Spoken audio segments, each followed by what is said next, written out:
Assalamualaikum warahmatullahi wabarakatuh. Perkenalkan, nama saya Alfasri Arinindi dengan NIM 45200034. Baik, saya akan menjelaskan tentang tarekat Naqsabandiyah yang berada di Kamang, tepatnya di Surau Inyek Cubada. Tuanku Inye Agam adalah pembawa atau seorang mursyid perselukan dengan tarekat Naqsabandiyah di Surau Inyek Cubada, Kamang. Beliau adalah anak dari pada Abdul Jamal. Masyarakat di tempat tersebut tidak ada yang bertolak belakang dengan dibukanya perselukan di surau tersebut. Bahkan masyarakat itu sangat mendukung dan ikut berpartisipasi. Sulu ini adalah diadakan oleh Tuanku Inyi Agam pada ketika bulan Ramadan di surau tersebut selama 10 hari. Ketika perselukan itu dibuka, terkadang ada sekitar 10 orang yang bahkan lebih yang mengikuti perselukan tersebut. Sudah banyak terhitung orang-orang yang sudah mengikuti perselukan tersebut sejak pertama kali dibuka oleh Tuanku Inyi Agam, tepatnya pada tahun 2017. Dari sekian banyak murid-muridnya beliau pada perselukan ini, sudah tercatat 3 orang yang sudah mencapai makam khalifah yang diangkat oleh beliau. Yang pertama adalah Ibnu Mas'ud atau Datuk Tanah Basa. Yang kedua Darmayus atau Tongku Kayo. Yang ketiga adalah Datuk Sandilawe.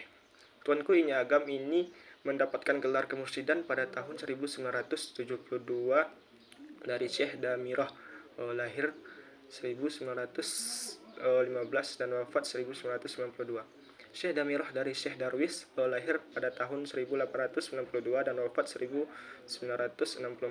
Syekh Darwis dari Syekh Ahmad, lahir pada 1857 dan wafat pada 1949. Syekh Ahmad dari Syekh Muhammad Arifin, lahir pada tahun 1835 dan wafat pada 1939. Syekh Muhammad Arifin dari Syekh Muhammad Irsyad, lahir pada 1849 dan wafat pada 1924. Syekh Muhammad Irsyad dari Syekh Abdurrahman, lahir pada 1783 dan wafat pada 1899. Kemudian Syekh Abdurrahman dari Syekh Muhammad Said, Padang Bubuh Bonjol. Sebelum masuk ke perselukan itu, terlebih dahulu masuk tarekat yang dilakukan oleh mursyid itu sendiri. Setelah itu ada hal-hal yang harus kita lakukan setelah kita masuk tarekat tersebut. Sebelum suluk bertujuan untuk mensucikan diri sebelum masuk suluk itu tersebut. Yang pertama ialah mandi taubat, yang kedua solat taubat, yang ketiga solat hajat, yang keempat adalah solat tahajud. Adapun tingkatan zikir itu sebenarnya ada 7 tingkatan, tetapi kami hanya berhasil mengetahui 2 dari yang 7 zikir tersebut karena beliau tidak mau mengatakan selain daripada 2 zikir tersebut. Adapun zikir yang 2 itu adalah Ismuzat dan Latifah Al-Qalbi. Kemudian adapun tata cara pelafalan zikir sulu itu adalah: yang pertama bibir dirapatkan, yang kedua lidah tidak boleh bergerak, yang ketiga mata dipejamkan, yang keempat duduk tawaruk sebelah kiri, yang kelima pandangan fokus ke dalam hati sanubari.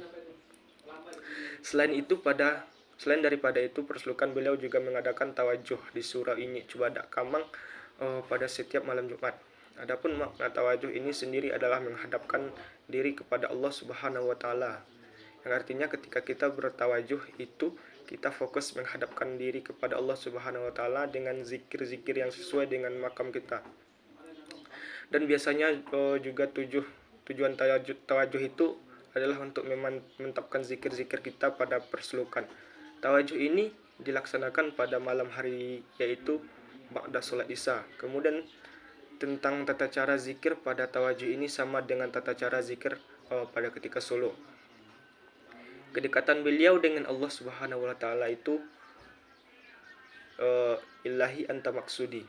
Beliau itu termasuk orang yang hanya memiliki harta pas-pasan, bukan layaknya seperti orang yang kaya raya dan yang mempunyai rumah yang mewah ataupun usaha yang besar. Tapi beliau adalah alhamdulillah sudah berangkat ke Makkahul Mukarramah untuk melakukan haji berkat ke kedekatan beliau kepada Allah Subhanahu wa taala dan juga berkat dari doa para guru-guru beliau. Mungkin sekian yang dapat saya sampaikan. Assalamualaikum warahmatullahi wabarakatuh.